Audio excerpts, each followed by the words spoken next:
My first drink was when I was 5 years old. True story. My grandma thought that it would be a great idea for my sister and I to do a wine tasting with her in order to develop a good relationship with alcohol. She knew that while some people can stop after 1 or 2 drinks, others can't. Currently in the United States, about 16 million people are affected by alcohol use disorder. Some of the reasons why this number is so high is because, 1, people don't know how to identify this disorder, and 2, people don't really know where to get treatments or they're not that effective.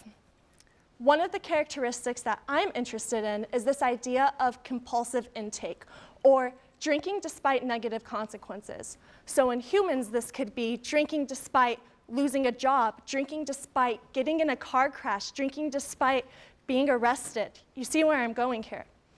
But I'm not only interested in the behavior, I'm also interested in the brain mechanisms underlying this.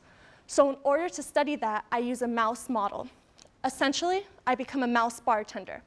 What I do is I get the mice to binge drink over consecutive sessions.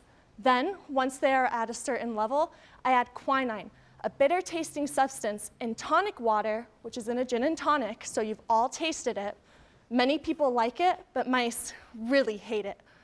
So if they're exhibiting this behavior, they will continue to drink despite that bitter tasting substance. So we can see this behavior in mice. Well, what if I turn off a brain region that we know is associated with addictive-like behavior? Long story short, I did this. Specifically, I targeted the nucleus accumbens core. This area is associated with the initiation or the go seek a drug. What I did is I implanted a virus into the brain. This allowed me to specifically manipulate the neurons in that area only when I put a systemic drug into the system of the subjects. So I did the same thing. I became a bartender and got the mice drunk. Well, when I added the quinine, not only did they drink, but I gave them this drug. And what we saw was that, yes, mice will decrease in compulsive-like behavior. Not only that, they don't reinstate this behavior or it doesn't come back as quickly. Currently, I am working on identifying specific dopamine neurons that may be associated with behavior.